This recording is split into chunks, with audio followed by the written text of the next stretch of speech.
इस खबर के प्रायोजक हैं Om Krishna convent school, Senpur, Atraulia, Azamgarh. CBSE pattern, कक्षाएं नर्सरी से 8 तक।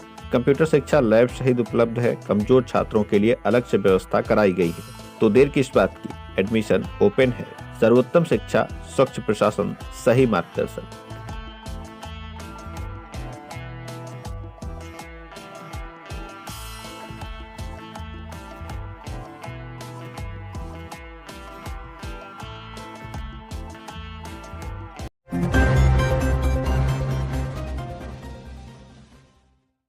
आजमगढ़ जिले में साइबर ठगी का एक नया मामला सामने आया है, जिसमें डिजिटल अरेस्ट करके पीड़ित से पैसे निकलवा लिए जाते हैं। आजकल जैसे जैसे आधुनिकता बढ़ रही है, हर क्षेत्र में आधुनिक तकनीक आ रही है, जिससे लोगों को बहुत सहूलियत भी हुई है, तो वहीं अपराधियों को भी इस तकनीक से अपराधों को अंजाम देने में फायदा हो रहा है। अब अपराधी कहीं दूर बैठे किसी को भी अपना शिकार बना लेते हैं। जिन लोगों को ऑनलाइन हो रहे फ्रॉड के बारे में कम जानकारी है, उन लोगों को साइबर अपराधी अपने चंगुल में फंसा लेते हैं और मोटी रकम ऐंठ लेते हैं। इससे फ्रॉड का एक नया तरीका डिजिटल अरेस्ट है। कानूनी तौर पर डिजिटल अरेस्ट नाम का कोई शब्द एग्जिस्ट नहीं करता।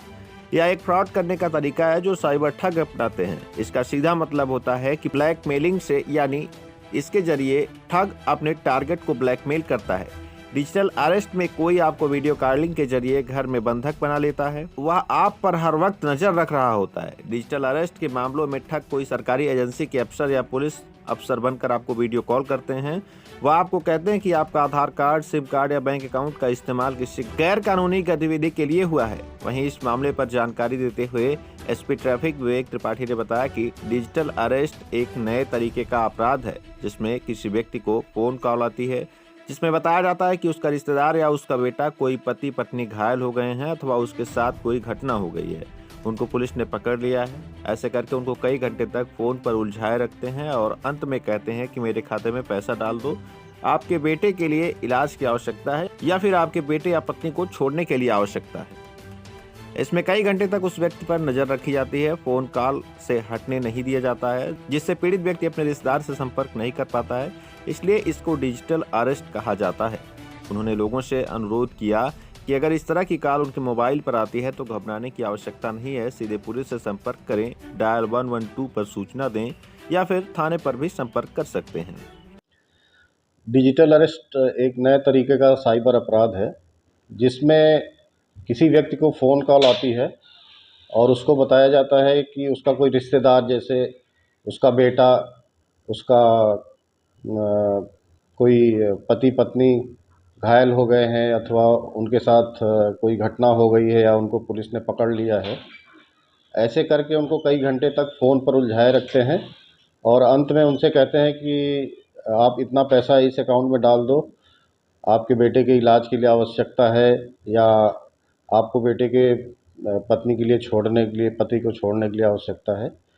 इसमें कई घंटे तक उस व्यक्ति पर नज़र रखी जाती है, फ़ोन कॉल से हटने नहीं दिया जाता है, जिससे वो जो पीड़ित व्यक्ति है वो अपने रिश्तेदार से संपर्क नहीं कर पाता है। इसलिए इसको डिजिटल अरेस्ट किया कहा जाता है, क्योंकि आपको हटने नहीं दिया जाता है और आपको सच्चाई की जानकारी नहीं हो पाती है।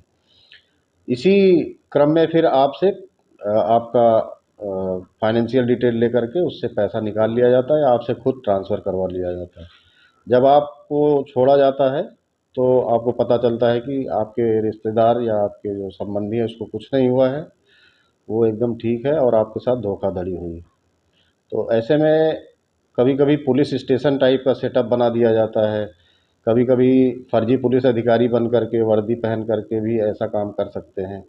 कस्टम ऑफिसर बन के काम कर सकते हैं, कहते हैं पार्सल जा रहा है, पार्सल में फेक पासपोर्ट है, फेक ड्रग है और उसमें आपको अरेस्ट कर लिया जाएगा, इसलिए आपको जो है छुड़वाने के लिए इतना पैसा देना पड़ेगा। ऐसे में आपकी पुलिस सेवाएँ आपके साथ हरदम हैं। आप 112 नंबर पर डायल कर सकते हैं तत्काल।